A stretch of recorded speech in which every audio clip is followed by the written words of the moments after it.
हिस्सा मागितला माझ्या बहिणीने. त्यात माझा पण काहीच भाग नव्हता.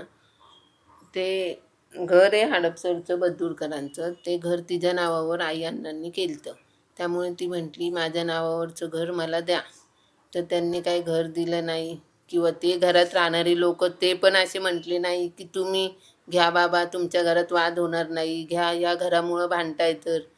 त्यांनी पण काही घर सोडलं नाही. मग ह्यांचे वाद वाढतच चालले माझ्या बहिणीचा आणि अण्णांचा. अण्णा म्हटले होते, की तेव्हा कृष्णा मोक्यात होता आत, की कृष्णा आल्यावर आपण बघू सगळं. पण कृष्णा आल्यावर पण त्यांनी काही हिला बोलवलं नाही. ही पण गेली नाही मागायला परत. मग ते असंच वाढत राहिलं. मग मी तर कशातच नव्हते. मला तर काहीच माहिती नाही. मग ह्यांचं काय वाढतच चाललं.